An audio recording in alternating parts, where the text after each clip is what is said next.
I'm Tom, and this is my wife Bree, and we live in Pomona, California, which is a suburb of Los Angeles. It is the fourth largest city in LA County. It's bigger than Pasadena, but it is also the second poorest city in LA County. So that's a lot of poverty over a large population.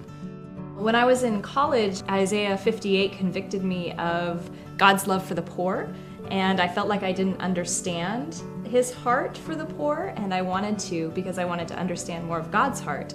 And so because of that, I moved to Pomona, California, to the inner city, to work with the poor and see how God worked and what his love was like.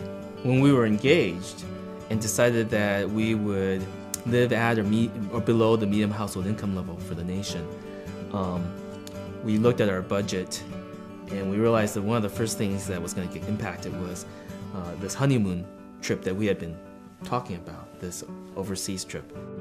What's amazing is a year later, we get a call from Target and they said, "Congratulations, you've won our honeymoon giveaway sweepstakes."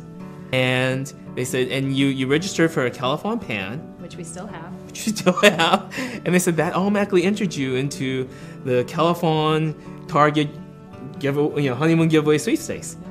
What we won was a 7-day, all-expense-paid trip to Tuscany, Italy. It was really amazing. But what I remember from that time was Bree turning to me and saying, "This is God's confirmation that he will take care of us, that he will be generous, and he will give us more than we can imagine." And that's been true. Growing up in the suburbs, I never really got to know many people. I never got to know my neighbors. People would drive their cars into their garages and go in their house and come back out through their garages, and I actually never saw anyone.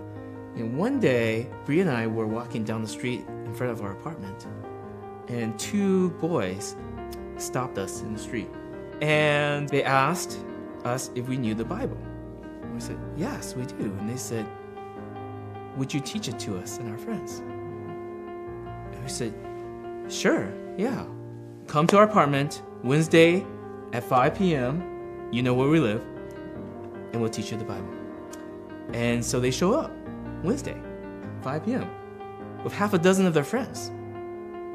Every week they show up to study the Bible.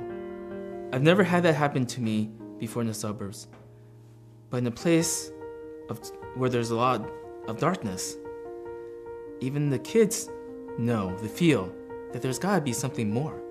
There must be something better. And we get to be a part of that light, be part of shining God's light here in this neighborhood. Living in Pomona in the inner city gives us a lot of unique ministry experiences. There was a girl named Jenny who I had known for many years, and we invited her to live with us at the point when her life started to fall apart. Well, in the first month, she put on 10 pounds because she was just eating regular meals again and getting up at a normal time, getting to school. I went to the high school and got her transcripts, and she was still failing every class across the board. But in the remaining 12 weeks of school, she got all her grades up. She finished with A, B's, and C's.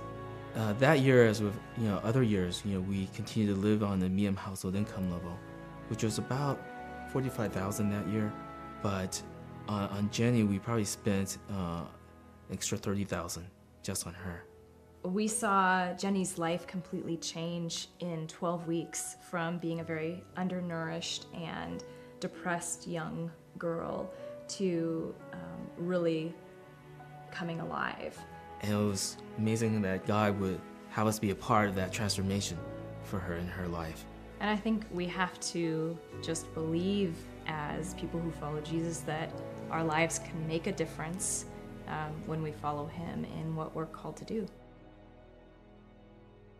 I had heard from a good friend, neighbors that we'd known for 15 years, that they were not living in their apartment anymore, and they were living in their mom's place, with a heroin addict in the living room and the TV on all night. And I could see in the kids' faces that their life was just crumbling and that they really weren't doing well because of the environment. Even though Irma's a great mom, Jerry's a great dad, you can't really raise a family in a living room with people coming in and out and heroin needles all around. Rhea and I started thinking about the idea that maybe God was calling us to invite the Reyleses, Jerry and Irma, and their kids to move in with us. It was amazing to be family together. And it was, similar to when we had Jenny live with us, just a sense of family, her being part of our family, the power of family. When the Reyleses left, I knew there was emotional challenges for Cadence some of the time, right? Because she did lose some of her space and she did lose some of her toys. And I asked her afterwards, well, what did you learn? It was hard, but if you let it happen, your heart gets bigger and there's more, and there's room for more people, so it's really worth it. People will come to Tom and I sometimes and ask how they live their lives radically or, following Jesus in a similar way we do. And there's the one answer to that is you really have to ask Jesus what he's given you and what he's asking you to give away and what he's asking you to hold on to. So there's no a formula for what kind of life to live. There's only a listening to Jesus and a conviction, and all you have to do is ask how with what God's given you.